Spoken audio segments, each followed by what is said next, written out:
Good morning. It is my privilege to welcome you to the 5th ASEM Forum on Human Rights of Older Persons, Present and Future, Unmasking Ageism, Cultural Realities, Systematic Barriers, and the Case for Change. I'm Yeong-Ran Park, board member of the ASEM Global Aging Center. I'm a social worker by training and currently teach at Kangnam University. I have the honor of serving you as your Master of Ceremonies for today's significant event. I'd like to sincerely thank all participants who have dedicated their valuable time to join us today for this important dialogue on advancing the rights and dignity of older persons across Asia and Europe partnership. Before we begin our formal proceedings, please allow me to introduce our distinguished hosts and esteemed guests. I kindly ask each individual to stand and acknowledge our audience as your name is called. Dr. HyeKyung Lee, Executive Director of ASEM Global Aging Center.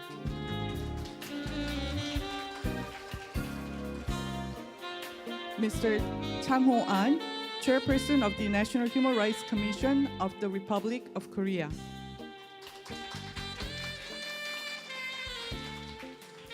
Her Excellency Maria Castillo Fernandez, Ambassador of the Delegation of the European Union to the Republic of Korea. Thank you for your dedication in hosting today's event. We are deeply honored by your leadership and commitment to advancing older persons' rights. Now, I would like to introduce our distinguished speakers and moderators from Korea and abroad. Dr. Atik Nobasekiro, Commissioner of Indonesia National Commission on Human Rights. Dr. Sung-jae Choi, Chairperson of the Board of Directors of ASEM Global Aging Center and Professor Emeritus of Seoul National University. Mr. Roland Tonekamp, Deputy Head of Mission of the Delegation of the European Union to the Republic of Korea. Welcome. Dr. Tenggu Aizan Binti Tenggu Abdul Hamid, Chairperson and Public Interest Director of Private Pension Administrator and Professor of Gerontology and Social Policy at University Putra, Malaysia. Ms. Sylvia Perel-Levin, Main Representative to the United Nations in Geneva for the International Network for the Prevention of Elder Abuse and Vice Chair of the NGO Committee on Aging in Geneva. Thank you. Dr. Malin Krasovsky, Board Member of the Every Age Centers and former consultant to the Global Campaign to Combat Ageism at the World Health Organization. And Dr. Soo-young Lee, Collaborative Professor at the Institute on Aging of Korea University. Thank you. To officially open the forum, it is my honor to invite Dr. HyeKyung Lee, Executive Director of ASEM Global Aging Center, to deliver our opening address. Dr. Lee's visionary leadership has been instrumental in advancing dialogue on aging and human rights. Please join me in welcoming Dr. Lee to the podium.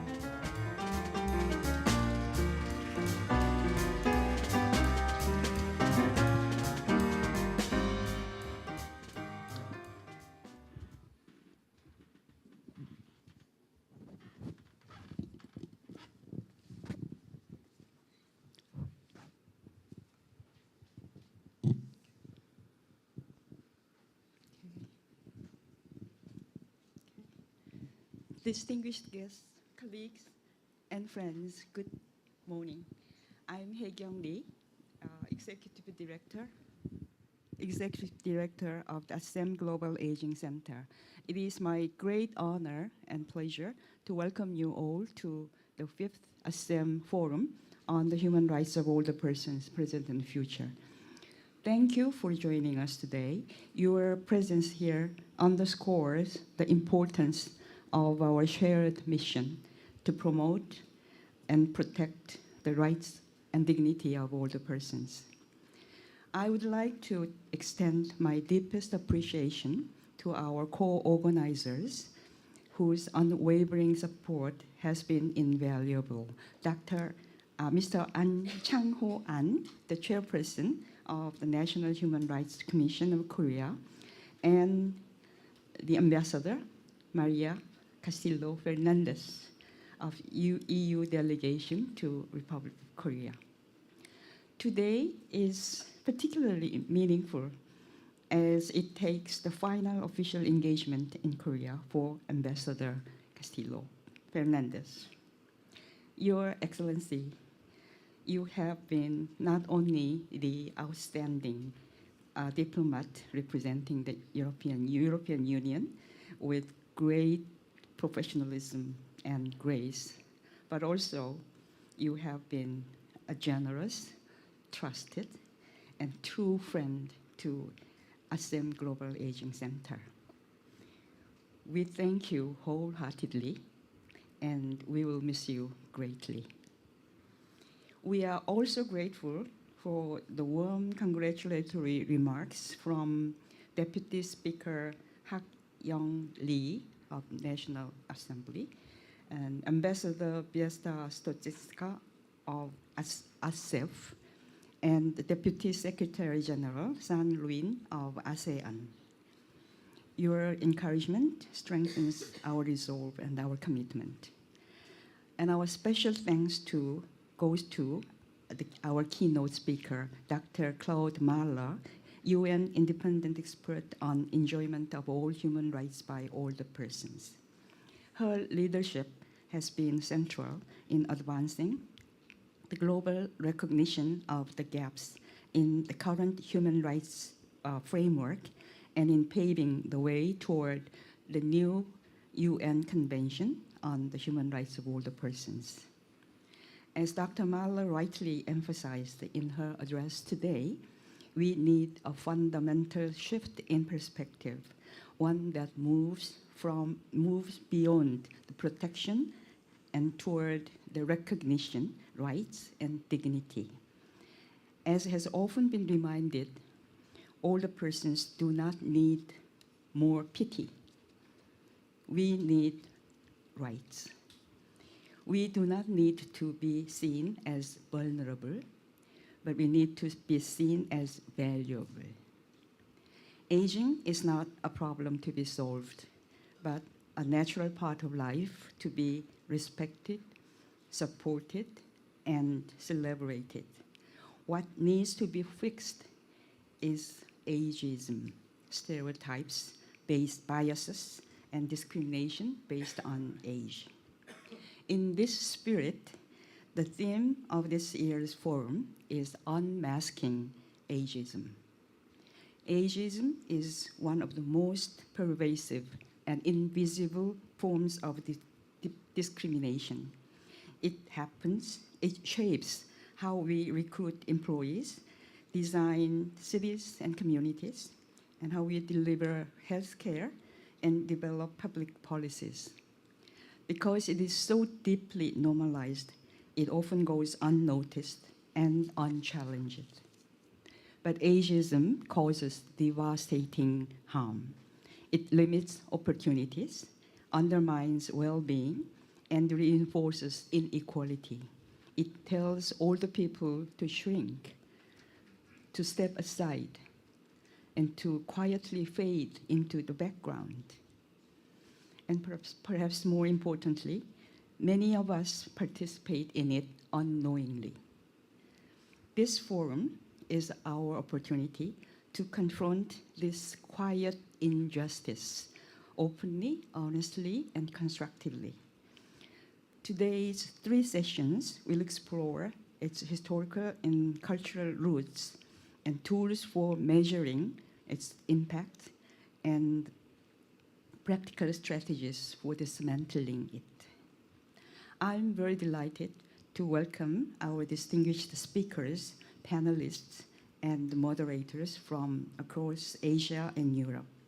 Your insights and lived experiences will enrich our discussions and help us move from a reflection to real action. To our dedicated board members and our valued partners, and all of you joining us, both online and in person. Thank you for being part of this important journey. At AGAC, we remain committed to building a future where all the persons are not marginalized but empowered, where aging is not feared but embraced, and where human rights do not fade with age but grow stronger over time. Thank you once again. I wish you all a meaningful and productive and insightful forum today. Thank you. Thank you very much, Dr. Lee, for your inspiring and very powerful opening remarks that have set an excellent foundation for our discussion today. Now, please join me in welcoming Mr. Chang, Chairperson of the National Human Rights Commission of Korea, who will deliver welcome address. Mr. An's distinguished commitment to human rights advocacy makes him an ideal voice to guide us today's important forum.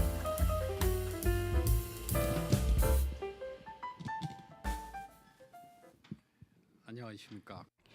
Good morning, distinguished guests and colleagues. I'm Chang An, Chairperson of the National Human Rights Commission of Korea. It is my great pleasure to welcome you to the 5th ASEM Forum on the Human Rights of All the Persons, which we are proud to co-host in partnership with ASEM Global Aging Center and the delegation of the European Union to the Republic of Korea. My heartfelt thanks go to Dr. HyeKyung Lee, Executive Director of AGAC, and also Her Excellency Ambassador Maria Castillo Fernandez of the EU delegation, and all those who contributed to making today's event possible. I also extend my deep appreciation to Dr. Claudia Miller, the UN independent expert on the enjoyment of all human rights by all the persons, for preparing an inspiring keynote speech and meet many commitments, as well as to the participants here with us today. And also, I would like to thank all the persons who are present. We now find ourselves facing a defining shift as rising life expectancy, one of humanity's most remarkable achievements, drives population aging and reshapes societies across the globe. And the transformation brings both new challenges and a vital opportunity to reflect on how we have approached aging. The Commission recognizes ageism not merely as a form of a prejudice, but as a serious human rights violation that undermines human dignity and fundamental rights. Ageism often stems from negative stereotypes about aging and older persons. These perceptions shape youth-centered policies, institutions, and environment, leading to the exclusion and marginalization of older adults, diverse needs, and social contributions. The COVID-19 pandemic laid bare the face of ageism in stark terms. In parts of Asia, older persons saw their autonomy restricted in the name of protection, while in Europe, discriminatory practices in allocating medical resources according to the age raised serious concern. Such experiences remind us that safeguarding the dignity of older person is a pressing human rights imperative, especially in times of a crisis. The Commission also recognizes that ageism intersects with other axes of inequality, such as gender, disability, economic status, compounding discrimination in complex ways. So this is why we believe in inclusive policies that fully reflect the diverse experiences of aging and are grounded in both intersectionality and a life course perspective. Today's forum offers a meaningful space for examining the roots of ageism, sharing global insights and data, and collectively envisioning strategies toward building age-inclusive societies. Once again, I extend my sincere gratitude to all of you for taking time to honor us with your presence. I hope today's discussions will serve as a significant milestone in realizing the universal human right to age with dignity. Thank you. Thank you, Mr. Chang Ho-an, for your eloquent words and unwavering support for human rights principles. For our next to welcome address, please welcome Her Excellency Maria Castillo Fernandez, Ambassador of the Delegation of the European Union to the Republic of Korea. Your Excellency's dedication to strengthening Asia and Europe cooperation has been exemplary.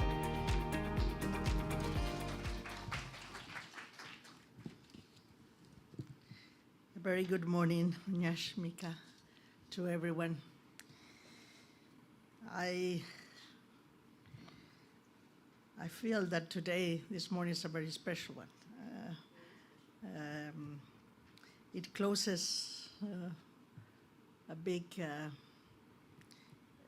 5-year mandate in Korea to serve the interests of Europe and make Europe more visible, more understood here.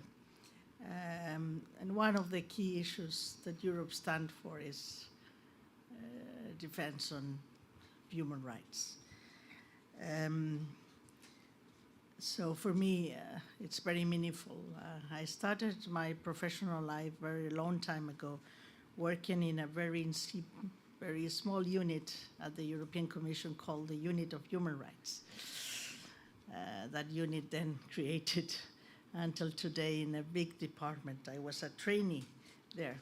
So I've always been very linked to human rights causes, and also I think it's part of our job to try to care, defend, promote human rights as the core of the international rule-based order, especially in a very complex context that we live today, where conflicts and wrongdoings and violations of human rights are at every corner in every country.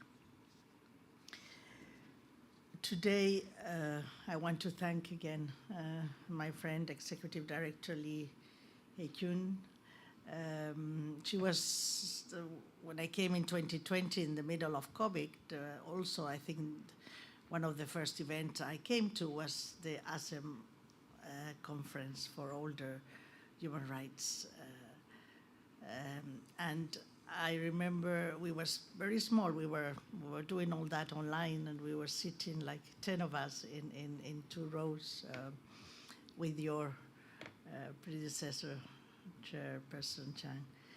And you know, it was the first time I say, oh, there is really taking care of the older people and the human rights, which is something we don't give for granted. And we are all going to be old in any case. So I felt it was my endeavor to try to get more interest and see how we could help. And I think that is also an ASEM project. And if you know, ASEM was a very big thing some years ago, where they had a lot of ministerial meetings. And but now, because mainly of Russia, it's completely disappeared. And I think you are one of the very few projects that are still alive. So that has also kept me going. And you bring also a lot of colleagues and friends from other parts of the world in ASEM. So I think it's one of the very few ASEF, together with ASEF, of the very few projects that are still alive. No, Roland, in the ASEM context, which was 5 years ago, before COVID, very big, and we devoted so much time to organize these very big summits of more than 40 member countries to get together Asia and Europe. So I'm very happy to be here. I've seen Executive Director HyeKyung with an enormous commitment, extraordinary commitment you have, so deep, so encouraging to see. And just continuously, it's not every year with this ASEM conference. During the year, she's always there working, networking, domestically, internationally. What we did with the drafting of the future convention, if there is one, on older people's rights, is also very important.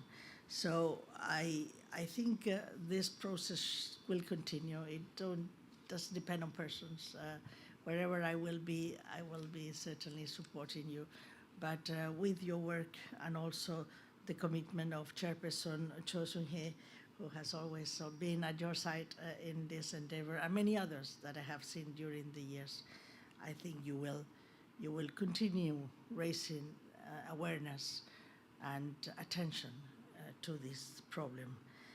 I remember the first time we were looking at old persons that face in emergency, what are the challenges they face in emergencies.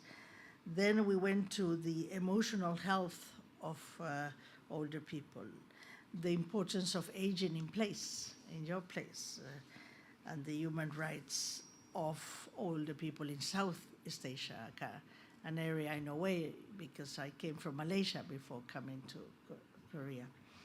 So now today, Unmasking ageism. I think that is very pertinent when there is a very big wave of discrimination all over, whatever you think. We have, as you know, is enshrined in our Charter of Fundamental Rights at European level, the rights of older people. We have taken steps to combat ageism. There is a directive, a law that is implemented in 2000, so already 24 years, that prohibits age discrimination in employment. You were speaking about employment, and there are funding programs that support civil society efforts in addressing this discrimination. The problem is not resolved, we know that, but at least the legal basis has contributed, to improve noticeably and combat ageism in Europe. In 2023, the overall employment rate for older people were around 55, 64, was a decent 64%. And this rate has significantly increased as we all also age expectancy grows. So there has been better pension reforms, better life expectancy, and better health for all of us. And I think this trend will continue. So the rights of older people are getting much more importance because we will be more, including myself, and also the time we are speaking about is bigger. We need innovation solutions. We need a lot of research, innovation to try to promote lifelong health and inclusion. In 2021, the European Parliament put forward a resolution on an old continent growing older and a green paper on aging. We say we green everything, but we also put green into agency, very important. And of course, our European pillar of social rights. So we have a whole toolbox now to help EU countries and others, our partners, to address democratic challenge using our funding program, our policies, and I hope that also with Korea we can start a conversation and other partners on how, what have we done, what is important, what has served, what doesn't serve, so that we can all exchange and go forward with in cooperation, which is very important.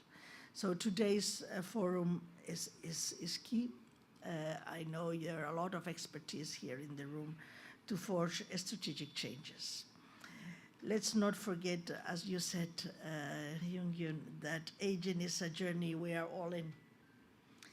And when we protect the rights of older people, we protect our societies. We protect that we all live free from discrimination. So it's a protection of the rights of every one of us, today or tomorrow. We have to tap on the wealth and on the experience of our older citizens, because otherwise this is a loss for our societies and our economies. We all age differently. Some people at 50 are very tired because they have a very tough manual labor, but others, like in Sweden, when they are 7-year-olds, and I would say here, they are still, good to work. I'm very happy to help go back to schools when there are less teachers and give a hand. And I think when they ask me, when are you retiring? I will say, well, yeah, I want to retire as well, but then I want to help and try to do whatever I can for society, for people, to bring people together, which I think I can do best. But it's very important that we also know how to affront, you know, the path from full employment to how we can serve society, and we can do that without being discriminated because of that. Complicated issues, but I have the honor of working with you all these years.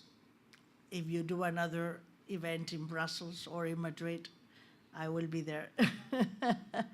You can always reach out to me. But please, as you said, human rights do not fade with age, and you have to be seen valuable. So let us make our utmost to make the human rights of all the people more valuable than ever. Thank you very much. Thank you. Thank you, Your Excellency, for your insightful and heartfelt remarks. Your contributions to bilateral cooperation and human rights advocacy will be long remembered. As this marks the conclusion of your term in Korea, we would also like to express our deepest gratitude for your years of dedicated service and unwavering support for the rights of older persons. We now have some pre-recorded messages from abroad.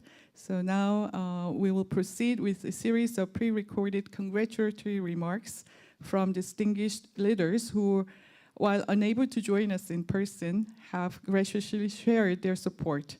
First, let us hear from Mr. HyeKyung Lee, Deputy Speaker of the National Assembly of the Republic of Korea.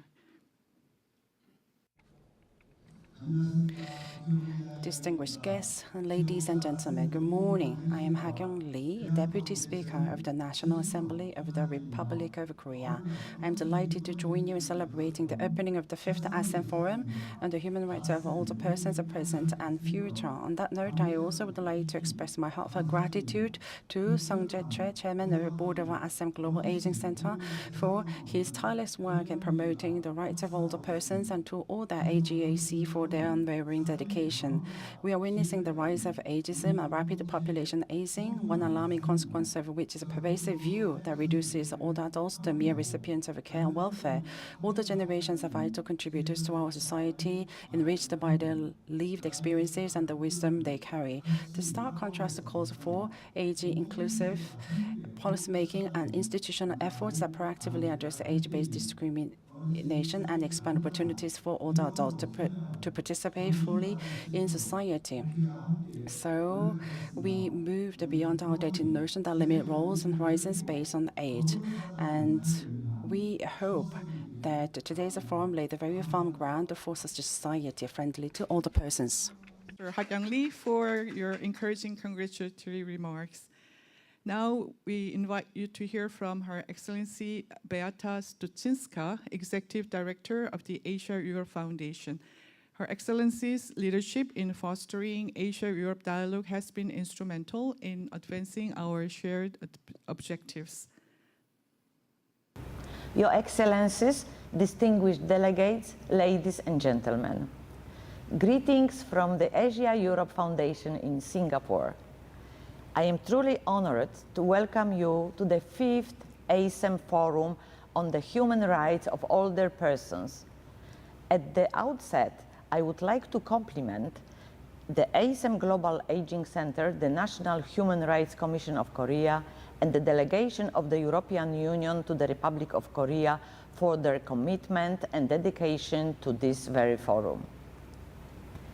As the Executive Director, I am also honored to represent the Asia-Europe Foundation, which is committed to fostering non-confrontational dialogue between Asia and Europe. the Foundation works in several areas, including the human rights of all persons and including the rights of older people.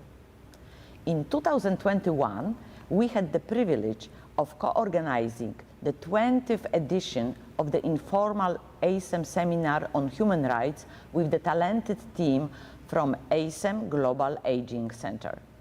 The seminar brought together experts from various sectors, government, civil society, and academia to discuss ways to protect and empower senior citizens, address ageist attitudes, and create an age-inclusive society. The work has only begun, but I am happy to see that we have organizations like AGAC that are tirelessly working to realize this goal. Today's discussion is especially important for two key reasons. First, the proportion of older persons in the global population is projected to rise significantly in the coming decades. Second, and more urgently, we are currently ill-equipped to address the implications of this demographic change. We at the Asia-Europe Foundation believe stakeholders from both Asia and Europe need to connect and constantly engage to strengthen collaborative efforts, share dialogue, and work together to ensure that older population can age with dignity and enjoy their fundamental rights. However, this does not mean that the future is completely bleak. Meaningful progress is underway. For instance, the recent decision by the UN Human Rights Council to work toward an international treaty on the rights of older people. This initiative aims to address long-standing protection gaps within the international human rights framework. Honorable attendees, past forums by the ASEM Global Aging Center have covered various unique aspects of human rights of older persons, including mental, emotional health, and the role of civil society. In the same spirit, today's forum provides us with a chance to examine, challenge, and work collectively towards eliminating ageism. Ageism has existed for a long time, but now, more than ever, there is a greater awareness of it. As such, there is a need to build on this growing awareness and involve both young and older generations to help include senior citizens more fully in society. This also means having more young individuals research and deliberate on the issues and work on the ground to foster a dignified, equal, and healthy life for the elderly, so that more youth can contribute to discussions like today. There is more than one way to approach this issue. For example, the way ageism connects with other forms of inequality creates different opportunities for generations to work together and to include age-related issues in broader societal conversations. We have numerous inspiring and insightful series of deliberations lined up for today, and I look forward to these exchanges. As we move forward, however, remember that while we often see youth as the future, a future shaped by inequality and ageism offers little hope. With that, I hope each one of us takes away valuable and practical insights from today's forum and uses the learning towards creating a rights-based and age-inclusive society. Thank you very much and wish you great debate. Thank you, Your Excellency, for your thoughtful remarks. Our final congratulatory address will be given by His Excellency San Ruin, Deputy Secretary General of ASEAN for Socio-Cultural Community. His commitment to regional cooperation and social development has made him a respected advocate for human rights across Southeast Asia. He has also kindly shared a pre-recorded video message for this occasion. Excellency Maria Castelos Fernandez, Ambassador, delegations of European Union to the Republic of Korea, Dr. Yeong-Ran, Executive Directors of ASEM Global Aging Centers, Mr. Chang, Chairpersons of National Human Rights Commissions of Korea, Dr. Claudia Mala, independent experts on the enjoyment of all human rights by older persons of the United Nations, representative of international and national organizations, civil society organizations, and human rights institutions, distinguished guests, ladies and gentlemen, good morning. I'm honored to address you today on the occasions of 5th Asia-Europe Meeting Forums on the human rights of older persons, present and futures. I commend the collaborative efforts of ASEM Global Aging Centers, National Human Rights Commissions of Korea, and the delegations of European Union to the Republic of Korea in championing old person human rights through this forum. This forum is a valuable opportunity for sharing best practices and lessons on building inclusive, age-friendly, and caring society that are needs and rights-based and people-centered. Ladies and gentlemen, empowering older persons and promoting healthy, active, and productive aging are fundamental to achieve the ASEAN Community Vision 2045 and its strategic plan.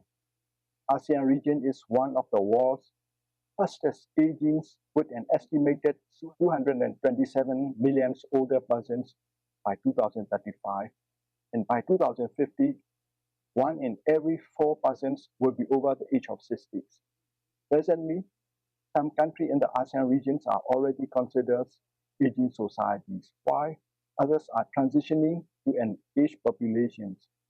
In envisioning the aged societies of ASEAN, we are cognizant that the potential contributions of the silver economy to achieving national progress is estimated at $15 trillion by 2030. The demographic shifts demands a host of societies and life cycle approach and requires a more agile national, cross-countries, and cross-regional learnings and cooperation. Such approach will enable us to work together toward building a community that respects the dignities and rights of old persons and identify solutions that are friendly not only to old persons, but for all generations, especially the young populations and the women who provide care for the young as well as the old generations. Fully cognizant of the varying context of aging populations and the diverse social conditions of old persons across ASEAN member states, ASEAN actively pursues the integrations of active, healthy, and productive aging in shaping of the futures of ASEAN. In this regard, ASEAN shares the goals and aspirations of ASEAN-European meetings in addressing the persistent and systematic barriers in building age-friendly communities. ASEAN aspires for a high qualities of life and equitable access opportunity for older persons as inscribed in Kuala Lumpur Declarations on Aging, empowering older persons in ASEAN and its regional plan of action. ASEAN is also addressing challenges related to unpaid care and domestic work that are related to aging society through the ASEAN declarations in strengthening the care economy and fostering resilience adopted by ASEAN leaders last year. As ASEAN prepares for an aging society, ASEAN also strengthens evidence-informed policies and strategies through the ASEAN Centers for Active Aging and Innovation, ACAI, which play an indispensable role in facilitating knowledge exchange and capacity building, as well as in establishing monitoring and evaluations on active aging. Ladies and gentlemen, aging society calls for a change of mindsets and transformative behavior that allow people of old age to take proactive action in sustaining care societies for all generations, especially in social welfare, labor, and economic sectors. On this note, I wish to commend the outstanding work of ASEAN Global Aging Centers and its partners for tirelessly championing human rights of older persons. I take this opportunity to reaffirm ASEAN commitments in collaborating with international partners and regional organizations on aging-related human rights agendas towards building a future that gracefully embrace aging societies. I look forward to productive discussions and fruitful outcomes of this forum. I thank you. Thank you, Your Excellency, for your encouraging message and continued commitment to the rights of older persons throughout the region. We now arrive at the keynote speech, keynote presentation, which is the final piece of the opening session this morning. The keynote is delivered through a pre-recorded video by Dr. Claudia Mahler, independent expert on the enjoyment of all human rights by older persons at the United Nations. Dr. Mahler's groundbreaking work is establishing international standards for older persons' rights has been transformative for the global movement. Her presentation, titled Bridging the Gaps, Realizing Human Rights of Older Persons, will provide essential guidance for our discussions today.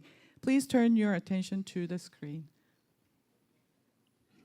Ladies and gentlemen, colleagues and friends, let me first of all thank you and all the organizers for giving me the opportunity to speak to you today at the 5th ASEM Forum as the United Nations independent expert on the enjoyment of all human rights by older persons. The inclusion of the mandate is highly appreciated. We are meeting at a time shaped by intersecting global crises, from climate change and armed conflicts to rising costs of living and demographic shifts. The situation of older persons demands urgent attention to focus on a paradigm shift which leads to recognition, rights, and dignity, and not only focuses on protection and vulnerabilities. The mandate of the independent expert on the enjoyment of all human rights by older persons was established by the United Nations Human Rights Council in 2013 to address the systemic marginalization and invisibility of older persons and their human rights globally.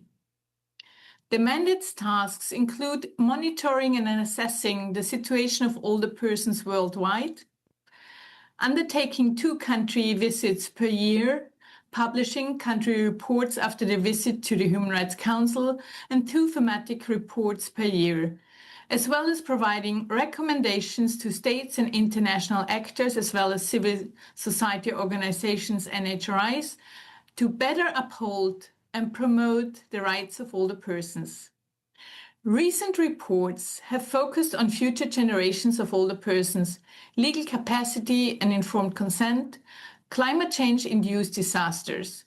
The core aim is to place the lived realities of older persons at the center and foundation of policymaking, particularly those in vulnerable or marginalized situations. This year, I will present 1 report on older persons' social protection and the right to work to the Human Rights Council, and 1 report on older persons in armed conflict to the General Assembly. Enforcing human rights in extraordinary situations like these may require more meaningful engagement.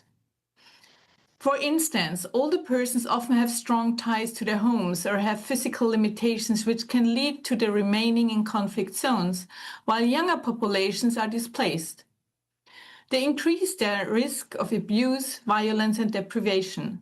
Still less than 1% of humanitarian projects have activities specifically targeting older persons. We are living through what some might call perma-crisis, where conflict, displacement, pandemics, and climate emergencies are increasingly overlapping. These emergencies affect everyone, but not equally. Older persons are too often left behind, physically, institutionally, and politically. Aging populations are growing rapidly. It is predicted that in many parts of the world, the older demographic will surpass the youngest in the future. For many regions, this demographic process is happening in parallel with ongoing challenges. In countries like Vietnam, Thailand, and Indonesia, older persons increasingly face the double burden of inadequate income security and heightened exposure to natural hazards. Moreover, diversity in terms of economic development, social protection system, and legal frameworks means that older persons' rights and protections vary across the globe. While some countries have introduced universal or nearly universal pensions, many others rely heavily on family-based support, which is increasingly strained due to economic pressure and changing family structures.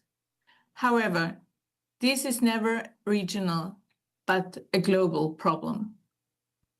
Many older persons remain outside formal pension system, especially those who have worked in informal sectors or in rural areas as peasants. When crises hit, they are often among the first to be excluded from assistance and the last to be considered in recovery plans. But they are not just victims. We can frequently see older persons acting as community leaders, caregivers, peace builders. They hold essential knowledge, maintain social cohesion, and contribute actively to household economies, especially in times of uncertainty. Their resilience and experience make them crucial actors in building back after a crisis. This brings me to an important point. Older persons are not simply a vulnerable group or a group in vulnerable situation in need of protection. They are active rights holders whose contributions are too often invisible in public discourse. In many parts of the world, older women care for grandchildren left behind by labor migration or conflict. In humanitarian emergencies, older persons often take responsibility for managing communities from within. In environmental resilience, they preserve local knowledge about ecosystem, agriculture, and sustainability. Recognizing this means not only protecting rights, but also framing older age as a phase of life rich in experience, value, and capacity. At the same time, we must be honest. Old age poverty is rising in many parts of the world. Inflation, along with rising overall costs of living, are pushing many older persons, especially older women, into precarity. All this can further exacerbate vulnerabilities, such as healthcare becoming unaffordable for older persons. Taking this as an example, we shall remind ourselves that within this context, we are not just talking about the benefits of a comfortable life, but about human rights. Article 12 of the International Covenant on Economic, Social, and Cultural Rights states that everybody or everyone has the right to the enjoyment of the highest attainable standard of physical and mental health. Article 11 also recognizes the right of everyone to an adequate standard of living for himself and his family, including adequate food, clothing, housing, and to continuous improvement of living conditions. Unfortunately, obstacles remain. Where social protection systems are inadequate or entirely absent, aging itself becomes a risk. Informal work history, unpaid care responsibilities, ageism and age discrimination, and other gaps in the legal framework all contribute to the economic hardship of older persons. A human rights approach to aging must therefore include access to universal, adequate, and sustainable social protection, grounded in the principle of equality, dignity, and non-discrimination. In this context, the recent resolution 5813, adopted in Geneva, calling for the start of the drafting process of a legally binding instrument on the human rights of older persons, is a crucial milestone. For years, older persons and their advocates have been calling for a dedicated instrument that affirms their rights in a concrete and enforceable way. Now, we will see what we can achieve in the next coming decades in Geneva. A convention could define clear obligations for states, but would at the same time also be a supportive instrument in policymaking at states level. But let me be honest, this process will only succeed if there is enough political will and if it is properly resourced. We cannot draft meaningful international standards without adequate funding and inclusion and inclusive participation of all older persons with their full diversity. They are the advocates for themselves. Without political will at all levels, we will fail. Dear colleagues and friends, the way we treat older persons is a mirror of our society. It reflects what we value and what our vision for justice across generations is. And we should not forget that the young of today are the older persons of tomorrow. Let us ensure that the rights of older persons are a core focus on our human rights agenda. This is not only about adding years to life, but also about adding dignity to those years. I thank you for your attention and I wish you a fruitful discussion.